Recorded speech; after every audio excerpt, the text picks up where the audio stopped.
Assalamualaikum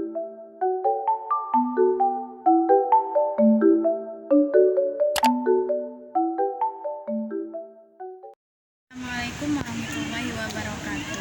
Perkenalkan, nama saya Anissa Kasmaimuta dengan NIM 2102074 dari Prodi Farmasi Universitas Muhammadiyah Riau Lokal B. Di sini saya akan menjelaskan tentang struktur membran sel dan juga fungsi dari membran sel.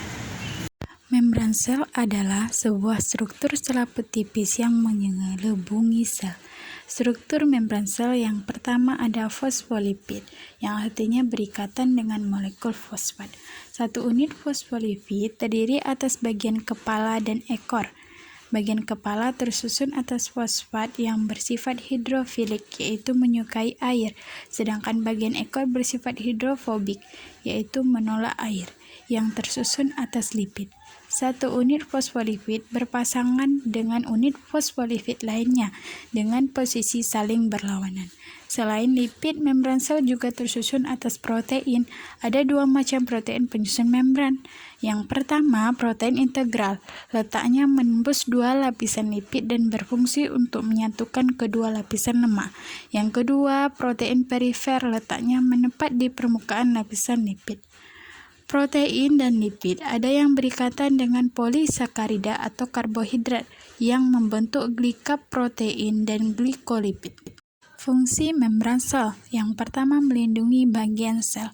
Salah satu fungsi utama membran sel dalam tubuh yaitu melindungi seluruh bagian sel pada organisme. Oleh karena itu, membran sel akan membungkus inti sel dalam melindungi sel di dalamnya.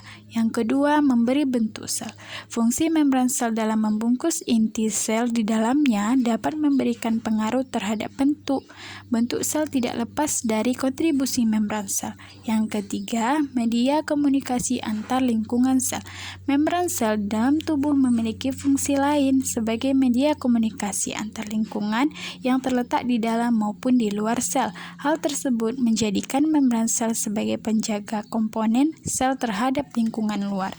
Yang keempat, melakukan seleksi pada zat yang keluar masuk sel. Membran sel yang terletak di dalam tubuh berperan dalam mengatur isi sel yang ada di dalam tubuh. Hal tersebut dikarenakan bahan yang keluar bahkan yang masuk harus melalui membran sel. Dalam seleksinya, membran sel mencegah keluar masuknya zat-zat yang kemungkinan dapat menyebabkan kerugian pada sel. Selain itu, zat-zat berguna dalam tubuh akan diloloskan masuk ke dalam sel dengan mudah. Yang kelima, menjadi tempat berlangsungnya terjadinya reaksi kimia. Tempat berjalannya berbagai macam reaksi kimia yang terjadi di dalam sel.